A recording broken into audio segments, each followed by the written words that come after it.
Magandang umaga po sa ating lahat.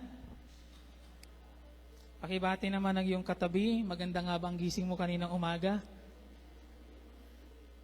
Gaano kaganda ang gising ng umaga? O gumising tayo na parang wala sa wisyo. Puyat. But anyway, salamat na kayo po ay narito ngayong umaga. Sa nakalipas po nating series ng ating mga pagbubulay, ay pinag-aralan natin ang mga katangian at mga pag-uugali na dapat na mahubog sa ating pagkatao. Ito ay mga katangian, pag-uugaling obviously ay nasa ating Panginoong Hesus, at ang goal ng ating mga pag-aaral na yon ay para maging kawangis nga ng ating Panginoong Hesus pagdating sa mga katangiang ito. So tingnan mo nga ang iyong katabi, nagmumukhang Jesus na ba yan? Praise God, amen. Ngayong umaga, actually maikukonsider ito na parang part 2 ng Christ-likeness, itong series na ito. Magbubukas ako ng series na ito na nakapokus naman sa kung gaano kahalaga si Jesus at gaano kahalaga ang papel ni Jesus sa ating mga buhay. Nare-realize po ba natin o na-realize ba natin na walang higit na mahalaga at kailangan tayo sa buhay na ito maliban kay Jesus? Ang series po ng ating mga pag-aaral for several weeks, I think almost 2 months, inihap siguro ito, 3 buwan, ay may pamagat na The Way of Christ. The Way of Christ. Pero before kung i-explore po ito, gusto kong balikan lang natin ng konti ang history.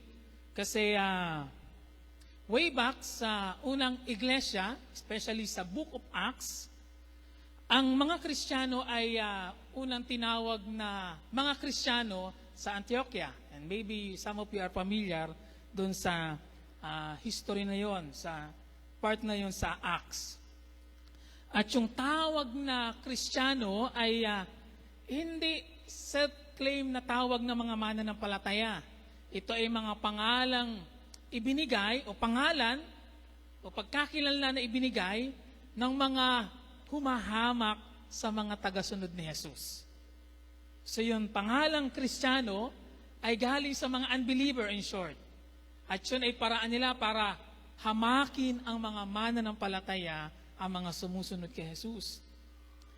But then, later, pinasyahan ng iglesia na i-adapt yung pangalang yon. Kasi nga naman, it proves na nakikita nga sa kanilang buhay ang pagsunod kay Jesus. Kaya naging tawag na yung Christians. At sa iba pang kahulugan, pag sinabing Christians, ang ibig sabihin nun, Little Christ. Little Christ.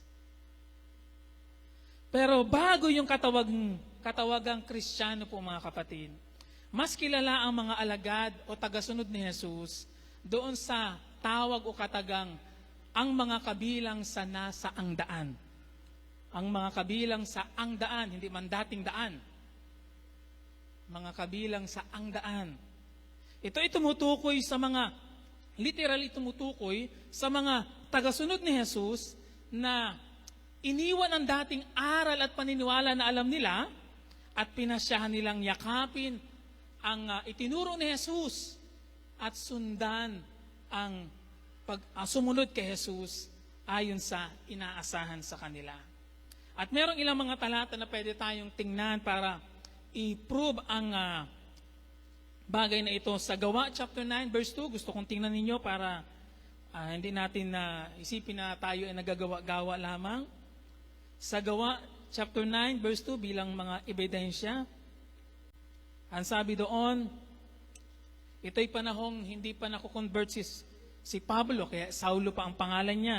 Verse 2, at humingi ng mga sulat para sa mga sinagoga sa Damasco upang madakip niya ang sinumang matagpuan niya rong kaanib ng bagong pananampalataya. Pero sa lumang salin, ganito po ang sabi niyan. At humingi sa kanya ng mga sulat sa Damasco, sa mga sinagoga, upang kung siya'y makasumpong ng sino man sa mga nasa daan. And take note, yung daan na word ay naka-big letter.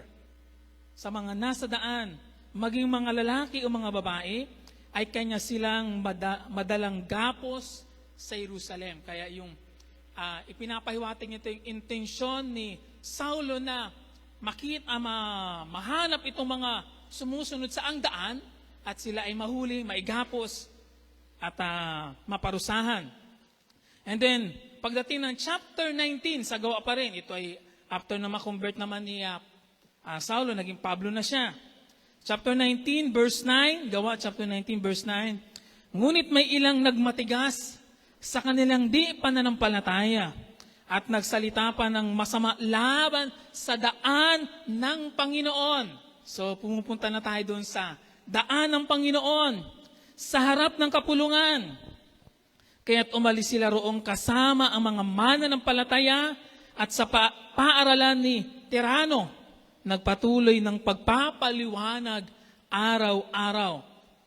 Kaya dito, si Pablo na ang present sa eksenang ito. Kanina doon sa una natin binasa, siya yung naghahanap sa mga kabilang sa daan. Dito, kabilang na siya sa mga nasa daan at nagtuturo na at nangangaral. At nagsasalita, meron daw mga tao na ayaw pa rin i-acknowledge yung mga turo na yon at nagsasalita pa ng laban sa daan ng Panginoon. And then verse 23, chapter 19, verse 23, nang panahong din iyon, nangyari ang isang malaking kaguluhan. Mamaya explain ko yung part na yan.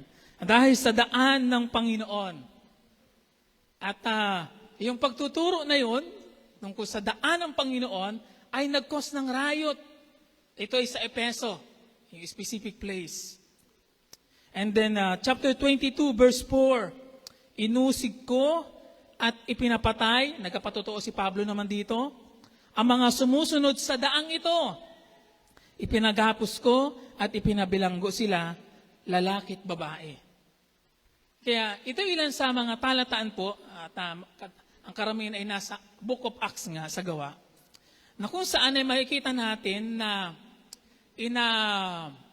identify o inapakilala ang mga mananampalataya na mga kabilang sa daan o mga nasa daan ng Panginoon. Kaya yung terminong ang daan ay ginagamit depende sa pinatutungkulan. Tumutukoy ito sa paniniwala, pagtuturo ng Ebanghelyo, tumutukoy din ito sa uri ng pamumuhay na iba sa nakagawian at iba sa nakikita sa paligid. At tumutukoy din ito sa komunidad ng mga tagasunod ni Jesus. Yun ang ina-describe noong salitang daan at daan ng Panginoon kapag na-encounter natin sa gawa. Pinapatungkulan nito ang paniniwala at pagtuturo ng Ebanghelyo. Pinatutungkulan nito yung uri ng pamumuhay na iba sa nakagawian at nakikita sa paligid. At pinatutungkulan nito yung komunidad ng mga mananampalataya, ng mga tagasunod ni Jesus. Kaya doon sa chapter 9 noong hinahanap ni Saulo, ang sabi niya, ang sino mang mga nasa daan, ang tinutukoy niya ay yung mga taong tumalikod sa kanilang dating paniniwala at naging tagasunod ni Jesus. Yun ang kanyang ibig sabihin. At naka-big letter yung salitang daan para bigyang diin na ang kanilang sinusundan na hindi lamang basta isang paniniwala, kundi isang persona, the character of Christ. Si Jesus. Kaya noon, gigil si Saulo sa mga tagasunod ni Jesus dahil nga naman, ibang-iba ito at laban sa kanyang niyayakap at kinalakhang turo at paniniwala at practice and even values. Kaya ang mapabilang sa mga nasa daan noon ay talagang risky. Dahil literal na lalakad ka rin sa daan ng paghihirap, pagtitiis, pag-uusig, at maging sa kamatayan. Sa kamatayan. Ngayon, in practical application, ang tao ay palaging mayroong dalawang option kung paano mamumuhay sa mundo, hindi po ba? ang sumunod sa klase ng pamumuhay na nais natin o sumunod sa klase ng pamumuhay na nais ng Diyos? Sa klase ng pamumuhay na gusto natin yung maalwan at maiibigan natin. Ngayon, maraming ina-offer ang mundo para higit na piliin ng tao na mamuhay ayon sa kanilang maibigan. Do you agree with that? Ang problema sa dami ng inaalok ng mundo, wala sa mga yon ang totoong kasiyahan, kasapatan, kapayapaan, kagalakan, kapahingahan, katiyakan, at lalo tigit ang kaligtasan. Wala. Wala sa mga ina-offer na yon ng mga bagay ng mundo. Ngunit lahat ng ito ay makikita at mararanasan natin at mapapasa atin lamang sa pamamagitan ng pananampalataya at pagsunod kay Jesus. Siyempre sa mga walang pananampalataya at hindi nakakaunawa o hindi pa nakakaunawa, ang pagsunod kay Jesus ay itinuturing na isang kahangalan. At merong sinasabi ang Biblia diyan katulad ng sinabi ni Pablo sa unang Korinto chapter 1 verse 18, sa mga napapahamak ang aral tungkol sa pagkamatay ni Kristo sa krus ay kahangalan. Ngunit sa atin ng mga iniligtas o inililigtas, ito'y isang kapangyarihan ng Diyos. Sa atin ng mga mananampalataya, malinaw ito. Alin ang dapat nating piliin? Dapat malinaw, saan tayo dapat lalakad? At kung paano tayo lalakad? At yan po ang ituturo ng ating buong series na ito, ng The Way of Christ, yung ma-establish sa atin yung tamang paniniwala, tamang aral. At actually, yung last 2 years ay dinaanan natin yan. Yung tamang pamumuhay and even yung pananampalataya sa tamang persona. Yan ang layunin ng ating series. Para akayin at kumbinsihin tayo na wala nang iba pang higit dapat tayong kailanganin sa buhay na ito kung hindi si Jesus lamang. At lakaran ng daang kanyang ituturo. Ngayon, tanungin mo nga ang iyong katabi, nasa tamang daan ka na ba? Nasa tamang daan ka na ba? Sabihin ay nasa dating daan. Si Jesus mismo ay nagpakilala sa Juan 14:6, ako ang daan, buhay, at katotohanan. Walang, Alam niyo ba yon? Walang makakarating o makakapunta sa Ama maliban sa pamamagitan ko. In short, ang pagsunod kay Jesus ay nag-aakay sa atin sa isang tiyak, malinaw na direksyon at uri ng pamumuhay na siyang dapat nating sinusundan at dapat na nakikita sa mga sumasampalataya kay Jesus. Ngayon, paano natin masasabi na tayo ay sumusunod sa tamang daan ni Kristo? Or maybe sa isang pabirong patanong na paano natin masasabing nasa tamang daan ka? Meron 3 bagay na mahalagang makita sa atin. Una, dapat makita sa atin yung tamang aral. Tamang aral. Pagsunod sa mga aral ni Kristo. Sa Juan chapter 8 verse 31, ito ang sabi ng Panginoong Hesus. Sinabi naman ni Jesus sa mga Hudyong naniniwala sa Kanya, kung patuloy kayong susunod sa aking aral, tunay ngang kayo'y mga alagad ko. Ano ang isa sa nagpapatunay na pwede nating hanapin para masabing tunay na kay Kristo ang taong ito at tunay siyang sumusunod kay Kristo? Ang sabi ni Jesus, kung patuloy kayong susunod sa aking aral. Ang isa sa ina-record sa mga sumasampalataya kay Jesus ay sumunod at manatili.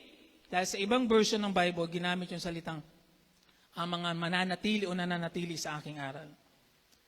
Na iniwan ng ating Panginoong Jesus. Kaya hindi tayo maaaring maging alagad ni Jesus, yun ang inasabi nito, nang hindi natin inayakap at sinusunod ang mga aral na iniwan ni Jesus, na itinuro ni Jesus, at nakasulat dito sa Biblia. Ang tunay na pagsunod ay nagsisimula sa tamang paniniwala sa mga turo ni Kristo. Doon nag-uumpisa, kaya nga sa pakikinig. Sa madaling sabi, may dahilan at maaaring magkaroon ng dahilan para pagdudahan ang sino mang claiming Christians na siya'y Kristiyano nga kung hindi naman niya seryosong sinusunod ang mga aral ni Kristo. Bakit mahalaga ang mga aral ni Jesus? Ito ang sasabihin ko po sa inyo. Dahil ang mga turo ni Jesus ang humuhubog sa ating pag-iisip, sa ating pananaw, at sa ating mga desisyon. Unawaan niyo po, ang mga turo ni Jesus ang humuhubog sa ating pag-iisip, sa ating pananaw, at sa ating mga inadesisyonan. Ang mga aral ni Jesus ay nagtuturo sa atin kung sino ang Diyos, kung ano ang kasalanan, paano maliligtas, at maging kung paano ba ang dapat tayong mamuhay. Hiwalay sa pagkaunawa at pagkatuto sa mga aral ni Jesus, hindi rin natin masasabing nasa tama tayo.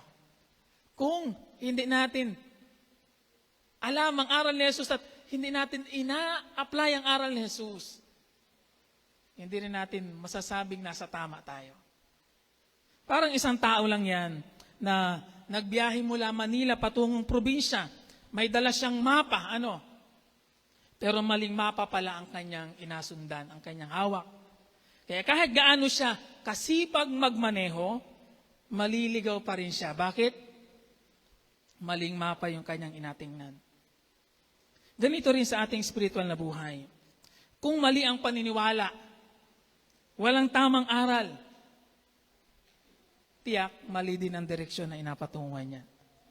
Unawaan niyo po, pagka hindi natin naunawaan ang tamang aral ni Kristo, ang tamang paniniwala, kahit napaka-sigasig na tao ikaw, mali pa rin ang direksyon na inatahak mo. Kaya napakahalaga ng tamang aral dahil ito ang gagabay sa atin sa tamang daan ni Kristo. Kaya hindi natin maaaring ihiwalay ang ating pananampalataya kay Jesus nang hindi natin inuunawa, niyayakap at sinusunod ang kanyang mga aral.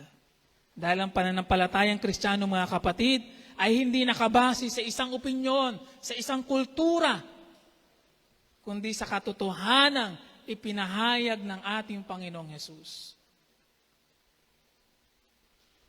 Nakilala nga ang mga alagad noon dahil sa kanilang pagsunod, isa na dahil sa kanilang pagsunod sa mga itinuro ni Jesus, sa pagsunod sa mga itinuro ni Jesus, na tila baga sa marami ay kumukontra sa kanilang paniniwala at talagang kumukontra naman at sa kanilang mga pinapahalagahan tulad ni Saulo noon na later naging Pablo.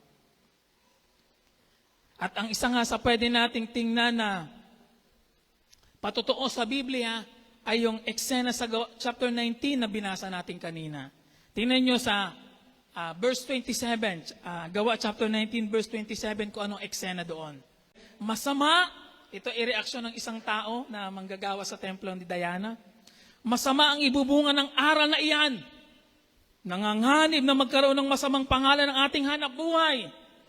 Ang templo ng dakilang Diyos ang si Diana ay mawawalan ng kabuluhan. At ang Diyosa Diana na sinasamba ng Asya at ng buong daigdig ay di na igagalang. Pagkarinig nito, nagsiklap ang kanilang galit at sila'y nagsigawan. Dakila si Diana ng mga taga-Epeso.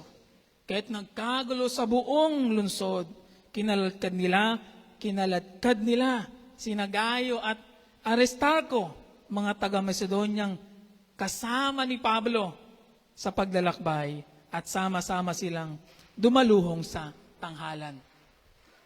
Hindi nila papunta sa tanghalan, paralitisim. So ano ang makikita natin sa eksenang ito? Merong nag-react kasi nga hindi lamang nakaapekto sa dating paniniwala ng mga tao sa Efeso yung inapangaral ni na Pablo, kundi nakaapekto din ito sa kanilang pang-araw-araw na pamumuhay kasi nabawasan ng akitain yung mga taong ito. Kasi ito yung mga gumagawa ng mga palamuti doon sa templo ni Diana. Gumagawa ng mga Diyos-Diyosang ito. Kaya ang reaksyon ng isang na dito ay, teka, mababawasan ang ating kita pag hindi natin pinigilan yung mga nangangaral na yan. Nagsiklab ang kanilang galit laban kay Pablo. Dahil sa kanilang mga aral na dala, taliwas sa kanilang pagsamba sa kanilang Diyos na si Diana. At nagkaroon nga ng malaking epekto kahit sa kanilang kabuhayan. Ang totoo, kung siseryosohin natin ang pag-unawa at pagyakap at pagsunod sa mga aral ni Kristo, magiging totoo din sa atin yon. Kung magiging seryoso lamang tayong paniwalaan at sundin ang mga aral ni Jesus, maaari ding merong mawala at mabawas sa atin.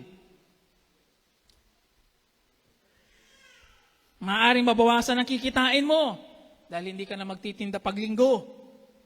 Sabi ni Jesus, huwag niyong kaliligtaan ang pagtitipon. Huwag mong tingnan yung katabi mo at baka magilty. Ngayon, handa ka bang mabawasan ang kikitain makasunod lamang sa utos ng Panginoon?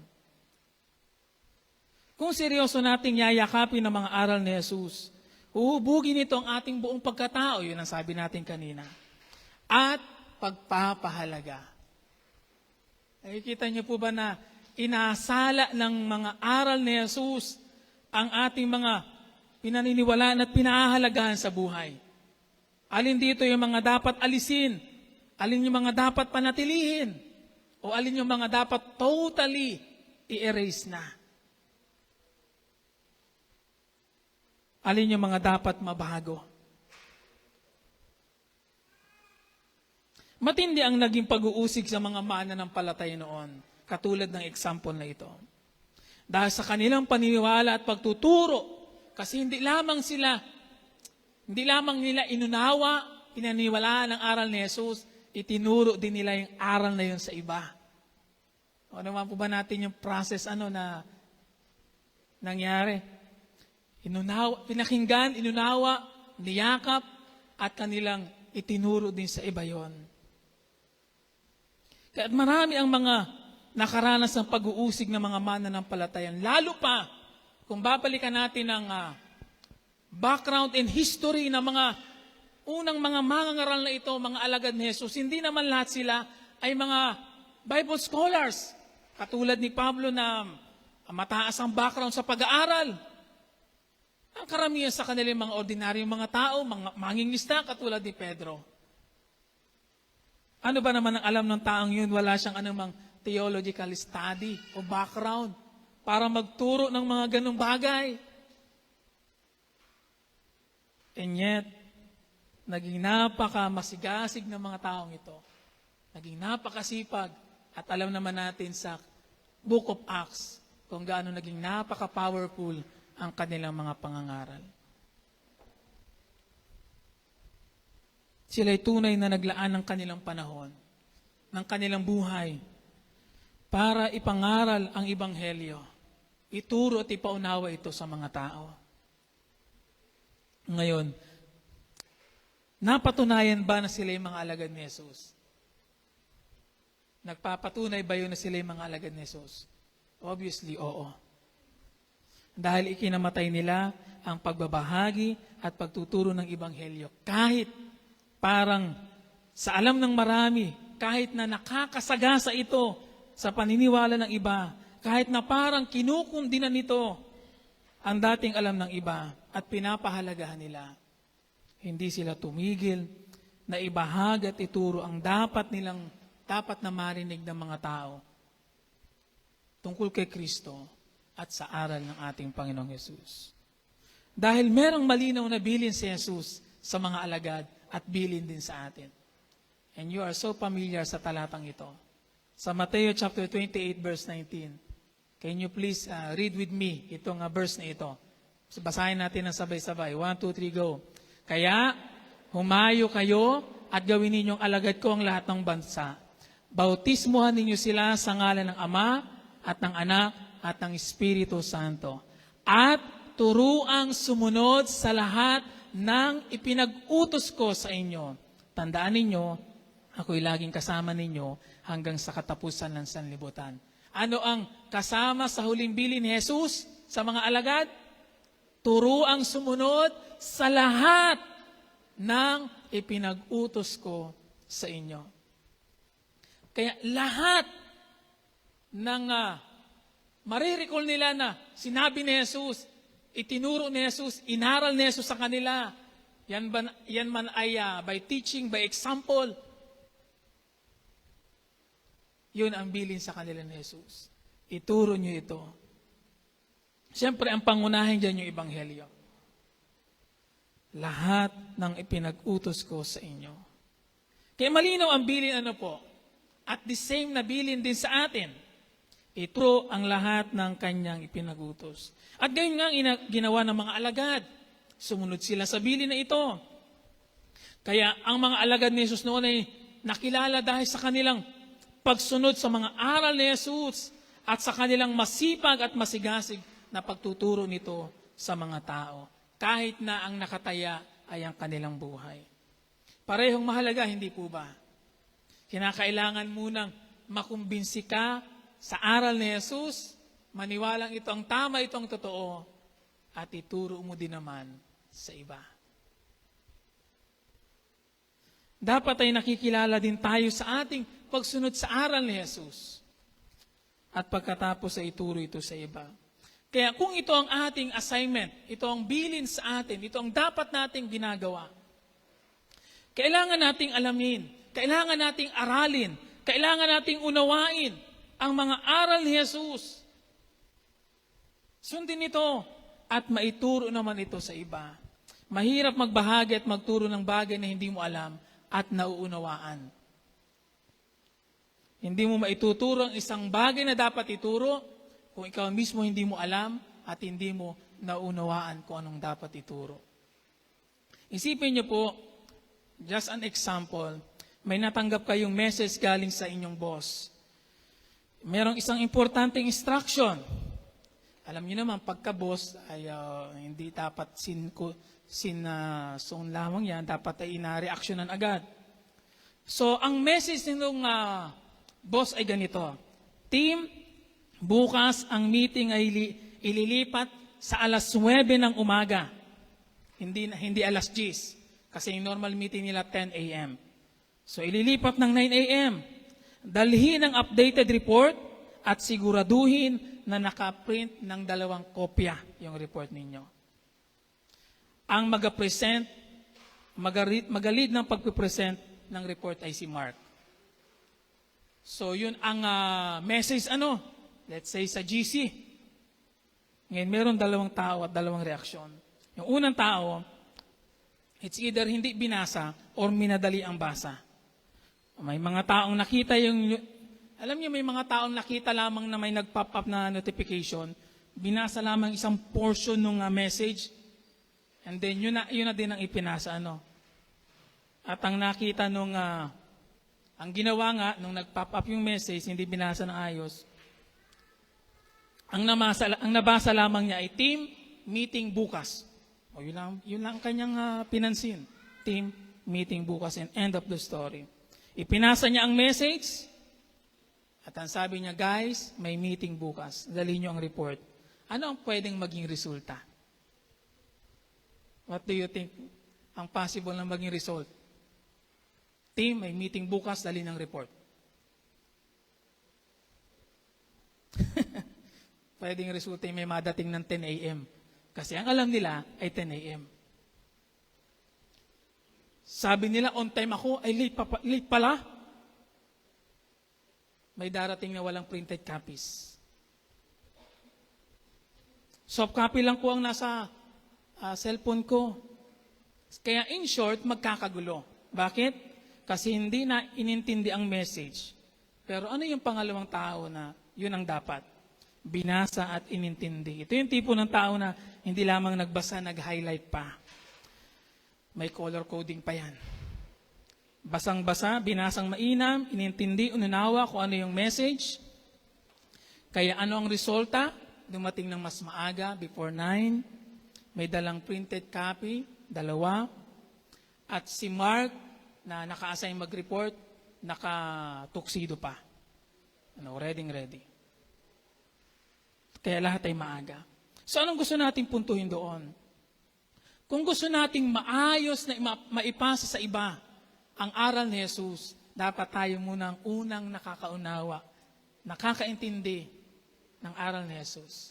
Kasi kung ang bilin sa atin ay ituro ang lahat ng ipinag-utos sa atin ni Jesus, dapat malinaw sa atin kung anong ating aturo. Dapat naiintindihan natin kung anong ating aturo.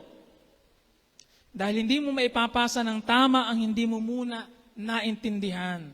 At hindi mo masusunod ang utos na hindi mo naman alam. And again, nakilala ang mga alagad ni Jesus na mga kabilang sa daan dahil ang buhay nila ay bunga ng natutunan nila kay Kristo Jesus. Pinakinggan, inunawa, niyakap, ipinamuhay, at itinuro sa iba. Kaya sabihin sa katabi, ganyan kapatid ang ating gagawin sa aral ni Jesus. Papakinggan, uunawain, yayakapin, ipapamuhay at ituturo sa iba. Mahalaga ba sa atin ito bilang mga mananampalataya? Na malinaw sa atin kung anong aral ni Jesus. At maituro din ito sa iba.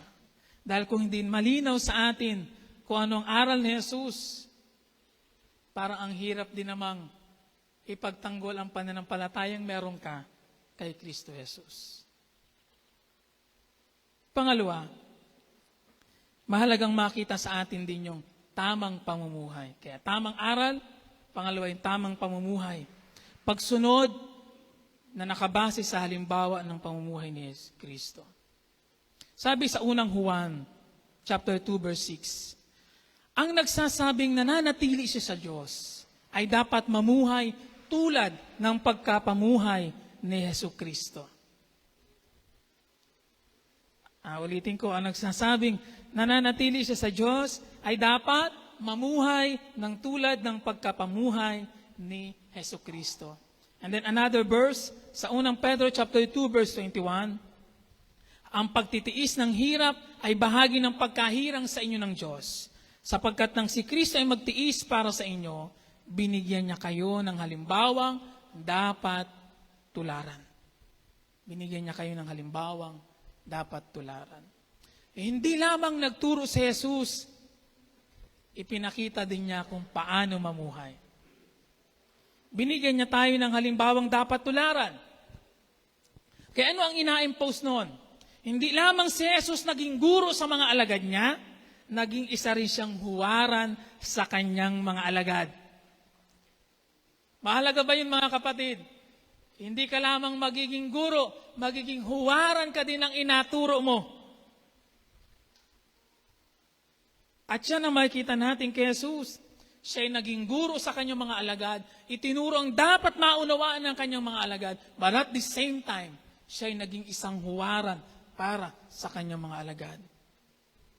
Ipinakita ni Jesus kung paano mamuhay ng may kababaang loob. At sa ating previous series, yan ang ating pinag-aralan. Pag-ibig, kabanalan, may pagsasakripisyo. Sa madaling sabi, ang layunin ng pagiging alagad ni Jesus ay maging katulad nga ng ating Panginoong Hesukristo. Katulad ng isang bata na gustong matuto sa pagluluto. Let's say may hawak siyang guide sa pagluluto, menu o recipe. Kumpleto sa instruction, paano lulutuin. And yet, hirap pa rin siyang magluto ng maayos. Pero nung tinignan niya ang kanyang nanay kung paano maghati ng samya, maghati ng gulay, at magtimpla sa lutuan noon, ano ang ilalahok, higit siyang natuto. Anong ibig sabihin noon? Merong mas malakas na impact yung nakikita mismo sa buhay mo, yung dapat na matutunan. Ang halimbawa ay nagbibigay ng mas malakas na mensahe kaysa salita lamang. At ganun na ganun ang makikita natin sa mga alagad ni Jesus. Hindi lamang nila pinakinggan si Jesus at ang mga aral ni Jesus, ginaya rin nila kung paano namuhay si Jesus ayon sa kanilang nakita. Ayon sa kanilang nakita. At ganyan ang tunay na Kristiyano, mga kapatid.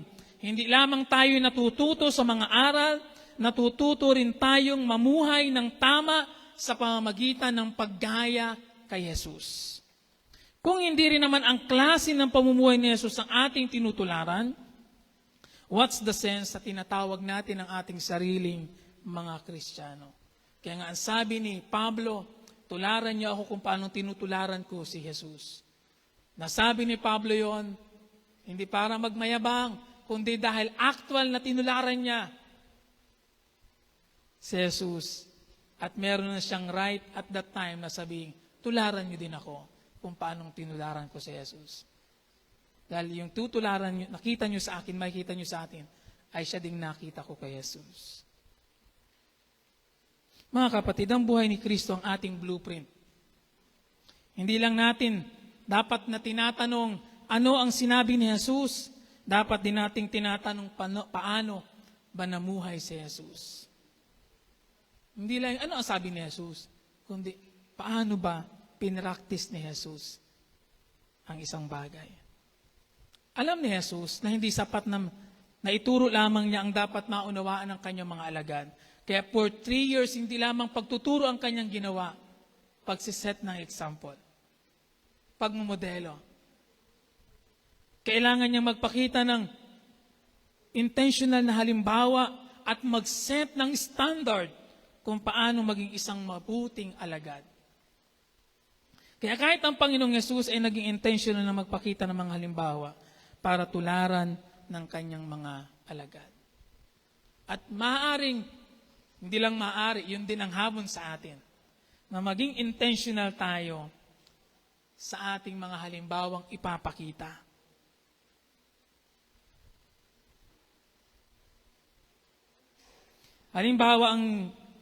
Isang halimbawa na pwede nating tingnan ay ang ginawa ni Jesus sa kanyang mga alagad na paghuhugas ng paa. Gaano kaya kalakas ang naging dating ng pagsiset ni Jesus ng example na yon pagdating sa pagdilingkod sa kanyang mga alagad? Maaring sila'y napahiya siguro, na-shock, o na-challenge sa ipinamalas ni Jesus. Ang sabi ni Jesus sa kanila sa Juan 13 verse 1, binigyan ko kayo ng halimbawa. And take note, sinabi ni Jesus, at ito'y dapat ninyong tularan. The word dapat ay nagsasabing, ito talaga ang kailangan nating gayahin. Yung salitang dapat ay nagpapahiwatig din na intentional na ginawa ni Jesus yun kasi gusto niyang ito ang actual na maging practice ng kanyang mga alagad. This is the kind of service na gusto niya ni Jesus na makita at magawa ng mga alagad. And the same thing sa atin po, mga kapatid. Kanina sa unang punto, kailangan nating matutunan ng mga aral ni Jesus, sundin at ituro ito sa iba. Ngayon naman, kailangan din nating tingnan ang halimbawa ng pamumuhay ni Jesus, tularan ito, at maging intentional din na ipakita ang halimbawang ito sa iba. Kung gusto nating makaproduce ng isang taong gusto nating maging modelo sa kasipagan, sa pagtitiis, kailangan nating intentional na ipakita yung ganung modelo sa atin mismo na buhay at pamumuhay. Kaya maging intentional tayo sa pagpapakita ng ating halimbawa na dapat tularan sa ating pamilya, sa ating mga anak, sa ating kapitbahay, mga kaibigan, katrabaho, and even sa atin bilang magkakapatid sa Panginoon. Mahalaga yon. At kung inaasahan sa atin ang maging intentional sa pagpapakita ng halimbawa, ang tanong ngayon sa atin ay, anong halimbawa nga ang nakikita sa atin? Anong standard ang ating inaset sa ating tahanan, sa ating opisina, sa ating komunidad na kinabibilangan bilang mga mananampalataya? Yung standard na ba yan ay pasado sa standard na makikita natin kay Jesus? Nakapag-set na ba tayo ng standard na pamumuhay na dapat tularan ng mga tao sa ating paligid? Kaya sa bawat sitwasyon ng buhay, mga kapatid, magandang palagay kong itanong natin ito. Kung si Jesus ang nasa kalagayan ko, ano ang gagawin niya? Pagdating sa pagsiset ng standard, kapag kay nasa iba't ibang mga sitwasyon o kalagayan ng buhay, ask this question sa iyong sarili. Kung si Jesus ang nasa aking sitwasyon, ano kaya ang kanyang gagawin? Kaya mapipilitan kang balikan si Jesus, aralin ang buhay ni Jesus, at tingnan kung paano niya nireaksyonan ang mga bagay na ito. Kaya itong tanong na ito, hindi lamang isang simpleng tanong. Ito ay isang disiplina ng puso at isip. Hindi automatic na alam na natin ang gagawin ni Jesus kung hindi natin siya kinikilala. Unawaan niyo po ba yan? Kung hindi natin lubos na kinikilala si Jesus at nagkakaroon ng paglalim ng kaugnayan kay Jesus, mahihirapan din tayong matukoy o ma-discern ano nga ba ang tamang gawin sa ganitong mga sitwasyon. Kung hindi natin pinag-aaralan ang kanyang buhay at kung hindi natin isinasabuhay ang kanyang mga aral, kaya ang tanong ay, what would Jesus do? What would Jesus do? Hindi ito isang paghuhula-hula. Ganito siguro ang tamang gawin. Palagay ko'y okay ito. Palagay ko'y ito ang pwede. Hindi ganyan ang buhay Kristiyano na magahula lang tayo at magadiskarte-diskarte ng sa palagay natin ay ari na o ayos na. Ang buhay Kristiyano ay nakabatay dun sa ano ang sinabi ni Jesus at ano ang makikita natin kay Jesus. Ito ay bunga ng isang malalim na relasyon kay Jesus, kung ganon. Minsan kasi iniisip natin, alam ko nang gagawin. Pero sa totoo lang, sa actual na sitwasyon, halimbawa sa usapin ng galit, gusto nating gumanti. Sa usapin ng sakit, yung nasaktan tayo, o ayaw nating masaktan, umiiwas tayo. Sa usapin ng pride, gusto nating ipaglaban ang ating sarili. Gusto nating igiit ang ating katuwiran. Pero ano ang makikita natin pag tayo tumingin kay Jesus, as the Bible said, fix your eyes on Jesus. Si Jesus nagpatawad kahit masakit. Si Jesus nagpagkumbaba kahit siya ang tama. Si Jesus nagtiwala sa Ama kahit nahihirapan siya. Hindi po ba? Ibang-iba ito sa natural na pwedeng maging reaksyon ng isang taong makasalanan. Kaya ang pagsunod ay hindi lamang kaalaman. Ito ay pagbabago ng puso. Pagbabago ng puso. Sino sa inyo naka-experience na nung bata pa kayo at napapansin ko yung aming dalawang anak, ginagawa ito yung nag-trace ng drawing. Halimbawa ito yung cellphone ko, tapos ericopon band. Ititrace ko yan para ma-drawing yung saktong-saktong imahe na yon. Nagawa nyo na ba yon? Na-experience nyo na ba yon? Pagka magtitrace ka, kailangan dahan-dahan. Hindi mo kailangang madaliin kasi pag minadali mo naman, baka biglang dumulas yung lapis, ay magiging pangit yung outcome ng iyong inatrace na drawing. Kasi ang gusto natin, maging eksaktong-eksakto. Kaya nga inatrace mo para eksaktong-eksakto yung drawing mo na katulad nung inatrace mo na yon. Ganyan din sa buhay Kristiyano, mga kapatid. Si Jesus ang original drawing.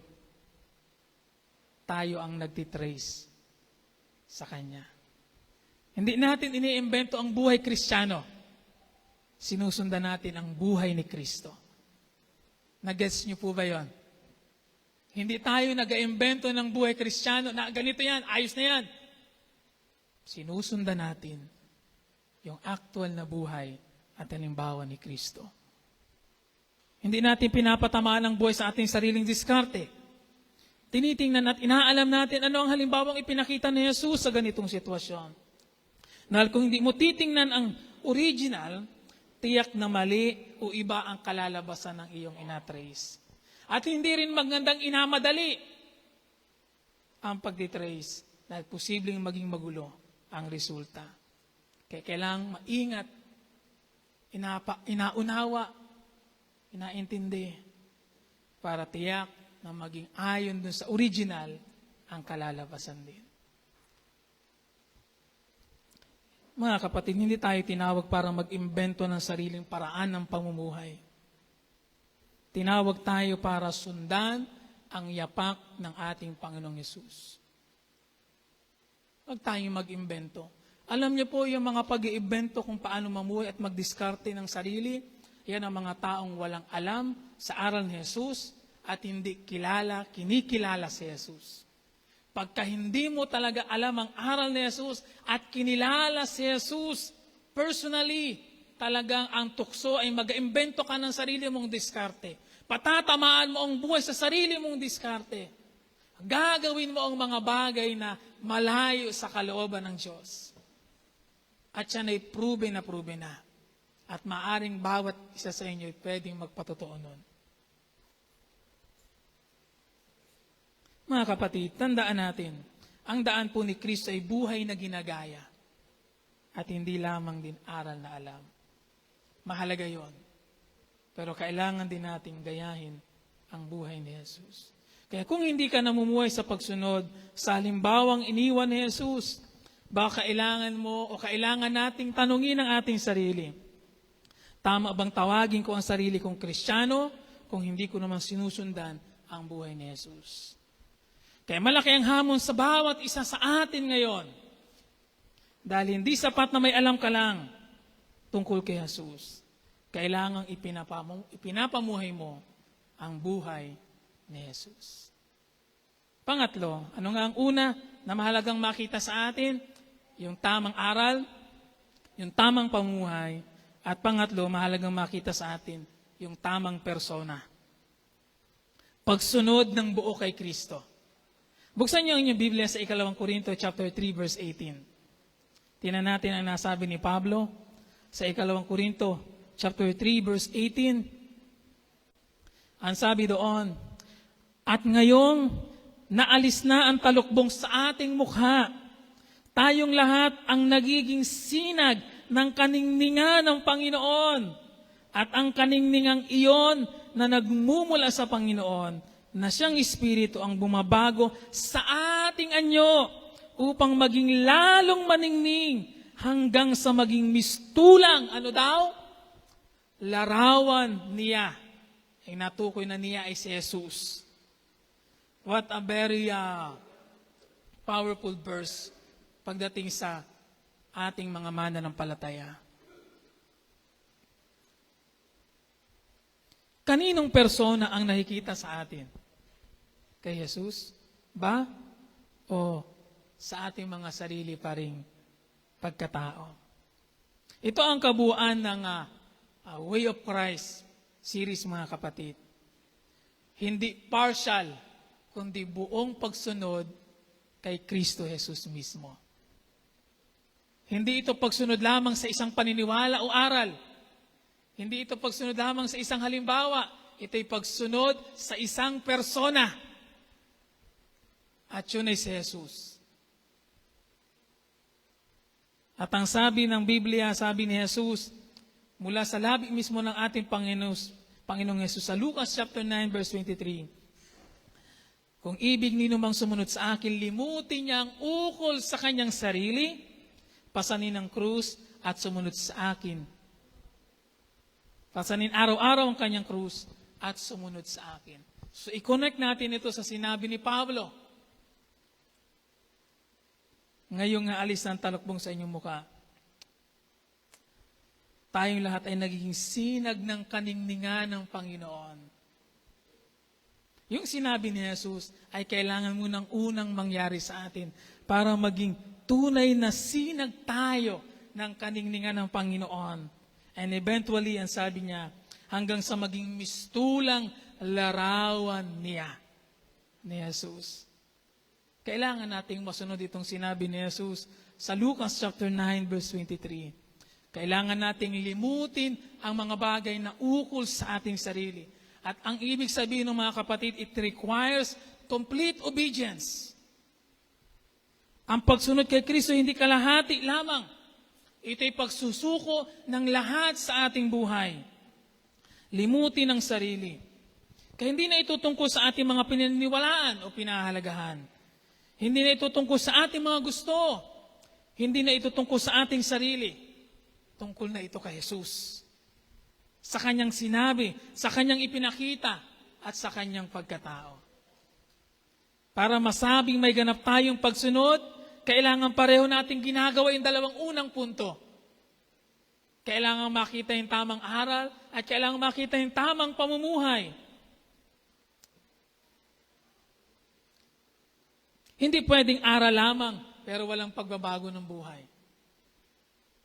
At hindi rin naman sapat na may gawa lamang pero walang lubos na pagsusuko ng buhay kay Jesus. Kaya ang tamang formula ay dapat may tamang aral, tamang pamumuhay, at ganap na pagsusuko equals tunay na pagsunod.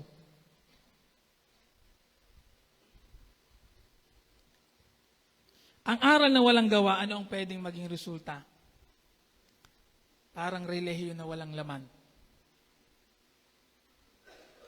Walang kabuluhan at wala rin kabuluhan na maging napakahusay natin sa Biblia. Kahit maging waring top scholars pa, kung hindi rin naman ina-apply ang mga aral sa buhay. At ito ang problema ng marami, may alam sa Biblia, pero walang pagbabago ang buhay. May alam po ba kayong ganun? Ang daming alam sa Bible, pero walang makitang pagbabago sa buhay.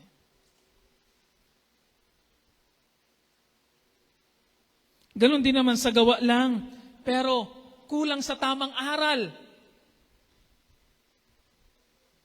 Kaya ang pwedeng maging resulta naman, madaling mailigaw. Napakasigasig, napakasipag. Namumuhay naman ng waring maayos. Pero dahil kulang siya sa tamang aral at pagkaunawa sa aral, ang panganib naman ay pwede siyang mailigaw ng iba't ibang mga aral. Kaya makikita natin na ito'y parehong mahalaga. And to sum up itong dalawang ito, yun ay magre-resulta dun sa kailangan nating matutunang lubos na sumuko at magtiwala sa Panginoon. Parehong kulang kung yung isa lamang ang gagawin. Kailangan pareho. Kaya ang tunay na Kristyanismo ay pinagsamang paniniwala at pamumuhay. Hindi po ba? Ang tunay na Kristyanismo ay pinagsamang paniniwala at pamumuhay. Dapat parehong nakikita. Sabi ni Santiago, chapter 1, verse 22, mamuhay kayo ayon sa salita ng Diyos. Kung ito'y pinakikinggan lamang ninyong ngunit hindi isinasagawa, dinadaya ninyo ang inyong mga sarili. Napakaprangka ni Santiago para sabihin niyon na kung pinapakinggan lamang ninyo ang mga aral at hindi nyo ipinapamuhay, dinadaya nyo lamang ang inyong mga sarili. Ngayon, evaluate natin ang ating sarili. Namumuhay ba talaga tayo ng totoo at lubos na nakasuko kay Jesus? Kaya parehong mahalaga, parehong dapat ginagawa. Aaralin natin ang mga aral ni Jesus dahil ito ang gagabay sa atin sa tamang direksyon, tamang uri ng pamumuhay, at kailangan din nating patuloy na sundan ang halimbawa ni Jesus, aralin ang halimbawa niya para mahubog ng husto ang ating buhay, ang ating pagkatao, ang ating puso, ang ating pag-iisip, maging katulad ng Panginoon. Parang pagharap lamang niya sa salamin, nakita mong may dumi ang iyong mukha, pero kung hindi ka maghuhugas, walang magbabago. Ano ang naging silbi ng salamin? Wala. Napadaan ka lang. Ganyan din naman sa ating pananampalataya at pagsunod kay Jesus. Kung pinakinggan lang natin pero hindi naman sinunod, wala ring gagawing pagbabago ito sa atin pong mga buhay.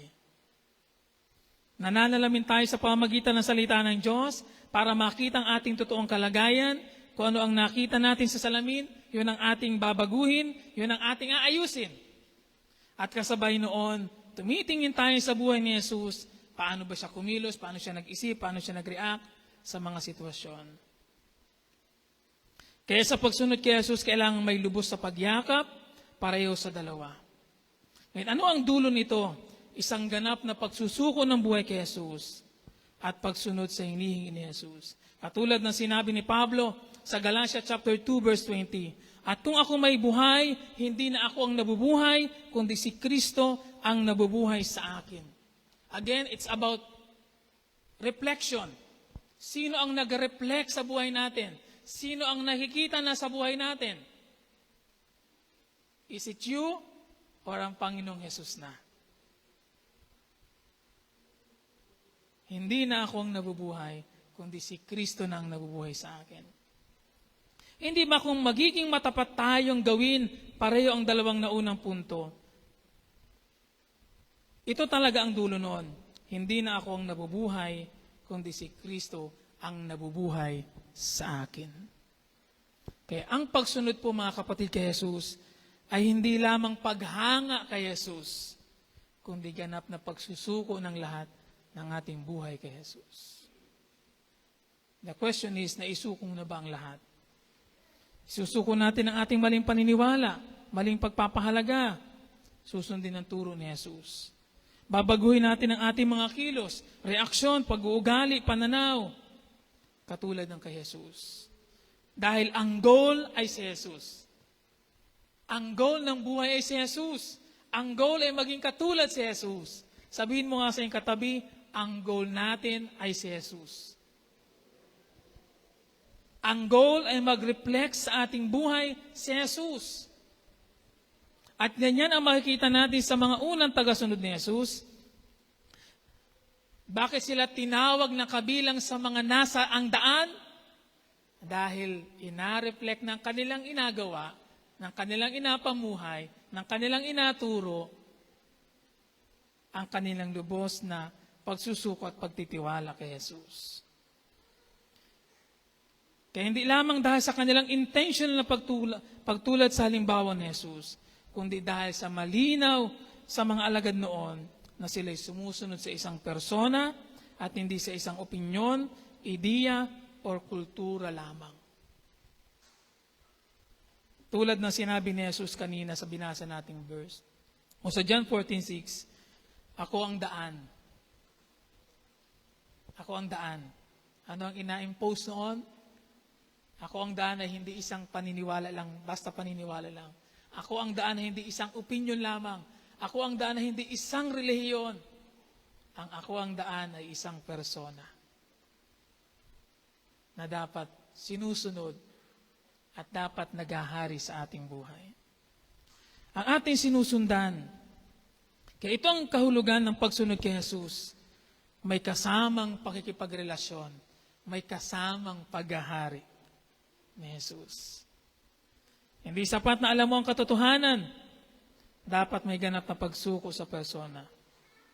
Hindi sapat na may ginagawa ka lamang, dapat mayroong paghahari ni Kristo sa buhay.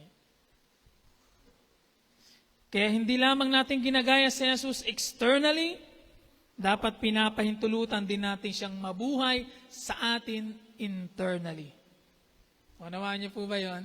Hindi lang natin siya tinitingnan sa kanyang ipinakita, kundi inaalaw natin si Jesus na maghari sa atin internally. Sa ating kabuuan ng ating buhay, ng ating pagkatao. Dahil ang pagiging Kristiyano hindi lamang tungkol sa pagtulad din kay Jesus. Ito'y higit na tungkol sa paghahari ni Jesus sa atin pong mga buhay. Kaya yung hindi lang parang si Jesus ang nakikita sa atin, ang goal ay yung makita talaga si Jesus. At yun yung sinabi kanina sa Korinto, yung maging mistulang larawan ni Jesus. Hindi yung maging parang larawan, kundi maging si Jesus talaga ang nakikita.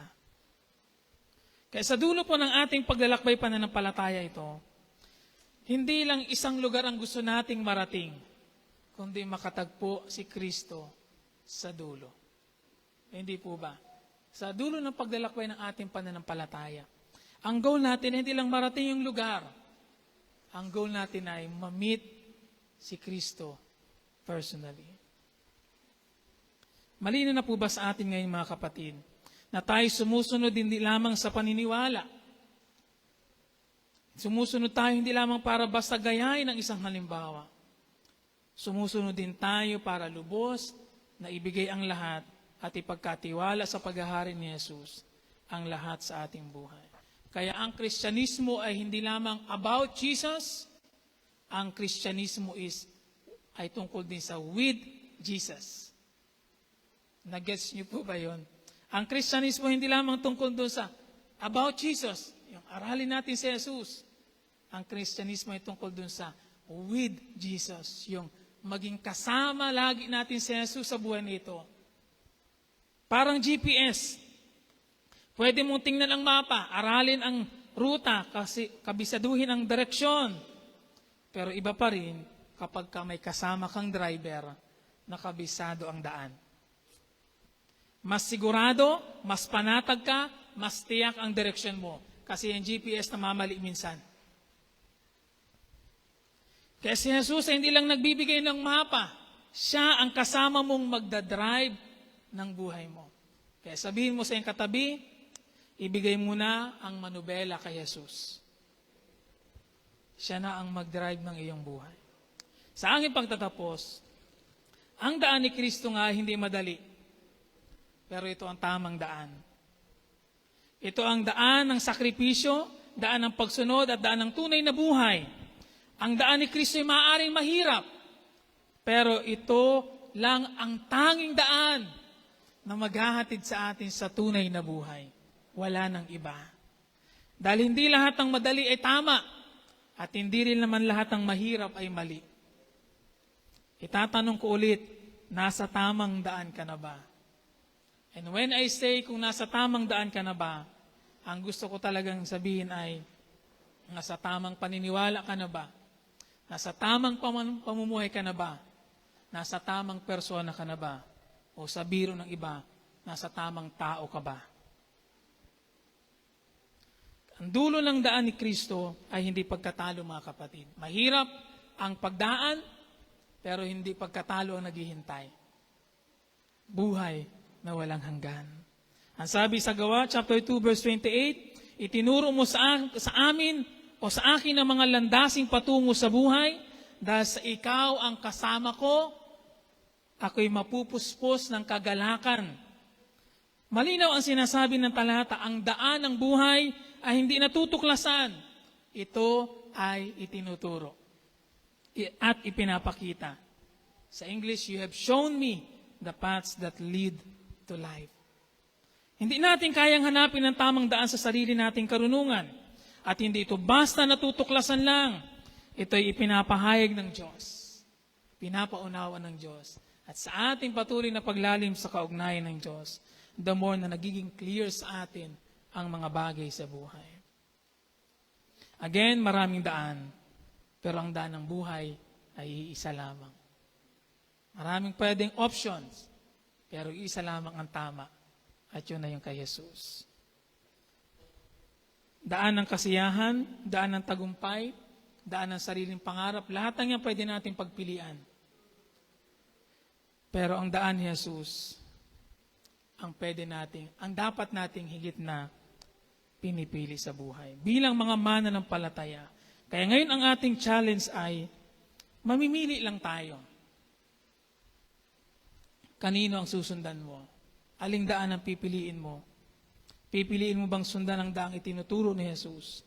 O pipiliin mo ang ibang daan ng mas maalwan, mas madali, pero ang dulo ay kapahamakan? Kung gusto natin ng tunay na buhay, huwag mong hanapin ang sarili mong daan o maghanap ng ibang daan. Sinabi na ni Jesus, ako ang daan. Huwag ka nang lumingon pa. Na kay Kristo ang ating pong hinahanap.